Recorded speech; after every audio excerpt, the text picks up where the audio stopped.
Hello बच्चों, I hope so preparation अच्छी चल रही होगी। जैसा कि हमने कल एक वीडियो बनाया था जिसमें हमने चैप्टर नंबर 1 to 5 में 5 मार्क्स के इंपॉर्टेंट क्वेश्चन बताए थे साइंस 1 के। आज उसी वीडियो का आगे का पार्ट है जहां हम चैप्टर नंबर 6 to 10 के अंदर 5 मार्क्स के साइंस 1 के इंपॉर्टेंट क्वेश्चन बता रहा हूँ। तो चलो देखो, सबसे पहले हमारा चैप्टर नंबर 6 जो है रिफ्रैक्शन ऑफ लाइट है। रिफ्रैक्शन ऑफ लाइट में हालांकि कई सारे टॉपिक इंपॉर्टेंट है, पर जो 5 मार्क का एक बड़ा क्वेश्चन बन सकता है वो है total and partial internal reflection. Usually बच्चे इसको छोड़कर जाते हैं, पर बहुत इंपॉर्टेंट है और सिंपल सा कॉन्सेप्ट है।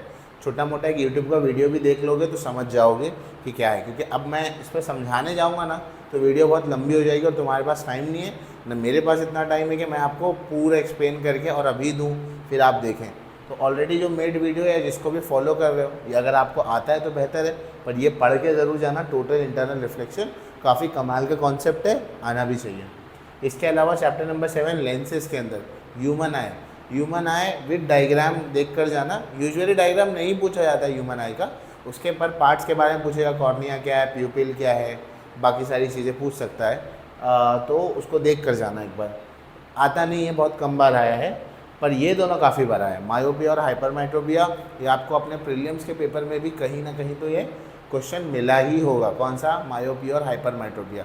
सिंपल सा डायग्राम है इसका, कौन सा लेंस लगता है मायोपिया में, हाइपरमेट्रोपिया में कौन सा लेंस लगता है, विजन करेक्ट होने के लिए पावर कौन सा होता है, वो सब पूछ सकता है। तो ये प्रॉपरली देख कर जाना, इससे रिलेटेड क्वेश्चन आएगा। भले से आज 5 मार्क में ना हो, कहीं ना कहीं पेपर में मिलेगा। बहुत इंपॉर्टेंट कॉन्सेप्ट है। ठीक, तो ये हो गया। अब आते हैं मेटलर्जी पर। मेटलर्जी बहुत बड़ा चैप्टर है, देखने जाएंगे तो 5 मार्क के बहुत क्वेश्चंस निकाल सकते हैं। बट मोस्ट लाइकली जो मेरे हिसाब से क्वेश्चन आता है और आया भी है कई बार, वो है हॉल्स प्रोसेस और बेयर्स प्रोसेस। टेक्स्ट बुक का पेज नंबर 103 का है, ढूंढते मत बैठ जाना क्योंकि बीच में लिखा है ये हॉल्स प्रोसेस है और ये बेयर्स प्रोसेस है। मैंने मेटलर्जी का 1 शॉट का वीडियो बनाया है, उसके अंदर मैंने इलेक्ट्रोलाइटिक रिडक्शन ऑफ एल्यूमिना जो इसी का पार्ट है, मैंने उसको बहुत अच्छे से वहाँ पर एक्सप्लेन किया है, बहुत कंसाइज और छोटे फॉर्म में बताया है। वो पार्ट बच्चों को यूजुअली नहीं समझ में आता। तो हॉल्स प्रोसेस और बेयर्स प्रोसेस के बाद जब आपको ये पार्ट पढ़ना होगा और अगर आपको ये नहीं समझ में आ रहा है तो आप वहाँ से देख सकते हैं। And make a note of it कि ये भी क्वेश्चन अलग से पूछा जाता है एग्ज़ाम के अंदर, तो ध्यान रखना है बात। अब ये हो गया। चैप्टर नंबर 9 पर आते हैं कार्बन कंपाउंड पर।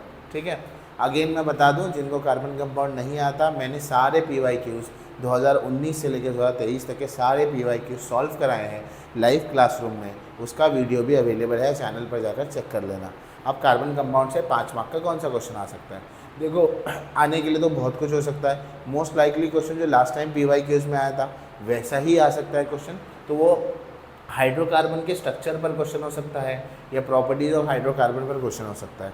अब इसका मतलब क्या है? तो कार्बन कंपाउंड का PYQs निकालो जो मैंने टेलीग्राम पर शेयर किया है, उसके अंदर देखो कि कैसा क्वेश्चन आया है। एक टेबल फॉर्मेट में होगा, उसमें एक स्ट्रक्चर दिया होगा, उसका कॉमन नेम पूछेगा, या IUPAC नेम दिया होगा, या IUPAC नेम नहीं दिया होगा वो पूछेगा, या स्ट्रक्चर नहीं दिया होगा, कॉमन नेम IUPAC नेम दोनों दिया होगा वो पूछ सकता है। पर जिसने कार्बन कंपाउंड किया है वही इसको प्रैक्टिस करो, जिसने नहीं किया है उसको अभी करने की ज़रूरत नहीं है। एक और बहुत ही इंपॉर्टेंट बात बता दूं, साइंस 1 के पेपर में बहुत बड़े आंसर्स लिखने के लिए नहीं आते।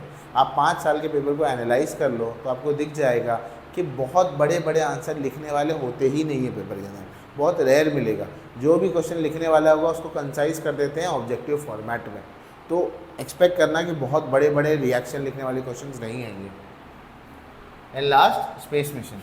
मेरे हिसाब से इससे 5 मार्क का क्वेश्चन बनना बहुत मुश्किल है। अगर इसमें से 5 मार्क का कोई क्वेश्चन कहीं से बन सकता है, अगर 5 मार्क का कोई क्वेश्चन बन गया इसके अंदर तो आपकी लॉटरी है, क्योंकि वो 2-3 मार्क का ही क्वेश्चन होगा और वो 5 मार्क का बन जाएगा। अगर बन गया तो पेज नंबर टेक्स्ट बुक का 138 है, वो जो है ना हाई अर्थ ऑर्बिट लो अर्थ ऑर्बिट वाला क्वेश्चन है, वो पूरा कॉन्सेप्ट है, वो पढ़ के आना। उसको 5 मार्क में शायद पूछ ले, उससे रिलेटेड कुछ ना कुछ तो आएगा, पर 5 मार्क में कन्वर्ट करके उसको पूछ सकता है। ठीक है, तो मैंने सारे 10 चैप्टर्स आपको बता दिए। इसके अलावा भी कोई डाउट या कोई चीज़ है तो कमेंट सेक्शन में मेंशन करो। एंड येस, आप लोगों ने उस पर पूरे व्यूज़ दे दिए थे, नहीं भी देते तब भी मैं वीडियो ज़रूर डालता। ठीक है, चलो, all the best for the paper. Till then keep working hard. All the best.